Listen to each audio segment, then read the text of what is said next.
Hi, I'm Ben Stevenson from JourneyToTheCloud.com, a GreenPages technology solutions blog. I'm joined here today by Ken Smith, Senior Security Solutions Architect here at GreenPages. And we're going to go over and talk about some questions that Ken has had out in the field from actual clients. And then we're also going to have Ken talk about some upcoming events he'll be speaking at, kind of go over what he'll be saying and why you should think about attending. And then finally, Ken's going to give you a couple people he recommends that you follow on Twitter, people he follows with, interacts with regularly, who he thinks you'll get some value out of following. So Ken, how are we doing today? Excellent. How are you today? Fantastic. Great. So I understand recently you got the following question out in the field, and you thought it would be useful to kind of go over this as you figured other people could have a similar question, have some value out of that. So here's the question Ken received recently from a client. According to PCI requirements, we are supposed to do internal vulnerability scanning of our systems, but our systems are virtual instances at a cloud provider. In our case, what does it mean to do internal scanning of systems like this that are not on our internal network? All right, thanks, Ben. So, great question. I get it a lot. There's a misunderstanding about what needs to be scanned internally on a traditional internal LAN or network. So the concept of internally scanning hosts in a cloud infrastructure is even more complex. So first I'm going to jump back to what the requirements are. From an external perspective, I think everyone knows that vulnerability scanning from the internet needs to be done against any host that faces the internet. And yet the whole goal of that is to identify what someone running scanning tools or that might want to compromise your environment can see from a service's availability, as well as what vulnerabilities might exist with those services. On the internal network, though, what we're looking for is an inventory of the services running, and we want to identify every possible issue or vulnerability that might exist on the system. So we don't want to have this system behind any firewalls. We don't want to have any restrictions placed on us, and we prefer to run these tests with some sort of a privileged account so that we can gather as much as we possibly can about the system. So it's an often misunderstood area, and I have people come to me often who say, well, internal scans means I want to identify what someone who comes into my environment and plugs into a network jack and they run scan tools. I want to find out what they would see. That's not the real intent. The real intent is for you to uncover everything you can possibly learn about the system. You can't fix vulnerabilities you don't know are there. So it's very important that they be run in a privileged aspect. Now, when you're talking about systems that are in the cloud, the fact that it's out in the cloud further complicates it. It's in the network. It's not behind your traditional firewall. How do you internally scan that when you really don't have an internal network? So the rule of thumb is that you have to have unfiltered access to the box. You have to have, so if there's a firewall in place, the rules on the firewall need to allow your testing, scanning systems to come through to the targets, unfiltered, no restrictions. It's even preferred that you set this up so that you can do this without a firewall involved, maybe through a site-to-site VPN tunnel between the cloud environment and your scanning solution. It's also recommended that you run these tests with privileges. So there should be some sort of higher level administrative privilege that you have. You want the scan tools to be able to look at everything on the file system. You want the scan tools to be able to pull in the registry, to have access to everything that's running on the system. And the other thing that I see a lot of people starting to do to make this a little easier is to actually just implement a scanning engine or a scanning product out there as part of their cloud infrastructure. So it should probably be included in your whole plan to roll out a set of servers, is to just implement a scanning server alongside them.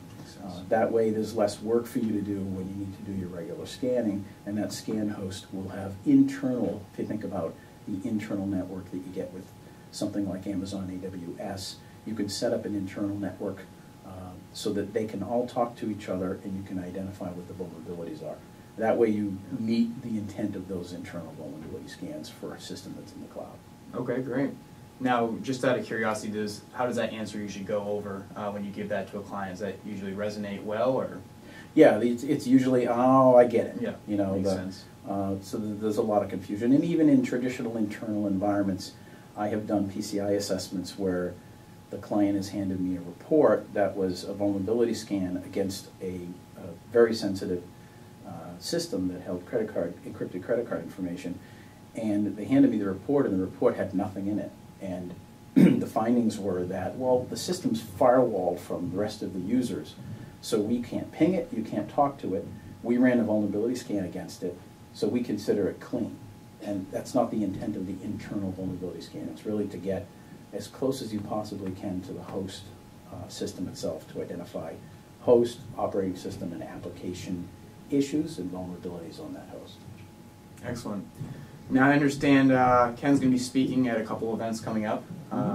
One of them being the Excellence in Governance, Risk Management, and Compliance Conference, and that's going to be in June. Could you just give us a little more background on what you'll be talking about, maybe why people should attend, what value they'll be getting out of that event? Sure. It's a great 3-day conference. I'll be speaking on the first day on June 12th, and the topic is PCI. I just keep getting sucked back into that whole topic. So, and being a previous QSA, I have a certain mindset about PCI and compliance as compared to security.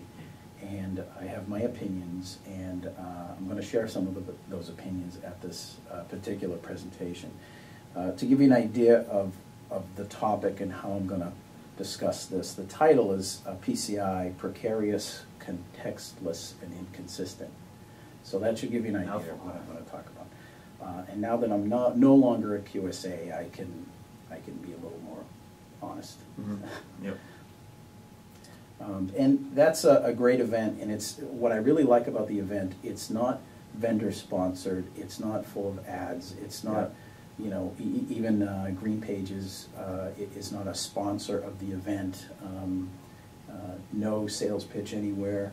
No marketing materials are allowed anywhere in the environment. It's a learning. It's just you out there. And it's called, and they're called classes. It's not particularly sessions. The other thing I'm talking with Andy Robinson, who runs the event from NMI, we're also going to be talking about mobile device security and mobile device security concerns. So it's a really hot topic. So again, this conference will be June 12th through 14th in Portland, Maine, and you can use the following registration code to receive a 10% discount. That code is EGGTRSCI. That's EGGTRSCI. You can also follow Ken on Twitter. That's at Ken5M1TH. Replaced the 5 and the 1 there in the name. Clever. So to close out today, we're going to have Ken give a couple suggestions on who he recommends to follow on Twitter. Again, if you're looking for some good information, some good security experts out there to follow. So the first person I recommend you follow is Bill Brenner. He writes for CSO. He writes a lot. He writes good material. Great resource. I run into him often. He lives fairly local. I see him at conferences. Great person to follow and know. And he has the ability to take a subject and really kind of turn it on its head and dissect things in a way that really gets you thinking in a couple different ways. So I suggest Bill Brenner definitely. Okay. Bob Rudis is another one. Bob Rudis is with Liberty Mutual in security. Great resource. Just follow him and you'll see what I'm talking about. And he's a food connoisseur. You got to see some of the pictures he posts about things he cooks. Amazing. And Andrew Hay. Andrew is with 451 Group, 451 Research. Great resource. They publish a lot of great materials. And of course, a lot of those materials from 451 Research are subscription or paid, but they do provide a lot of great free information out there, and a good source of information from Andrew. Excellent. Well, thank you for joining us on our second segment of Cloud Corner. Again, you can check us out at www.journeytothecloud.com and follow us on Twitter, hashtag @GreenPagesIT. So again, also check out Ken's upcoming speaking opportunities, and thank you very much, Ken, for the time. Thank you, Ben. Great.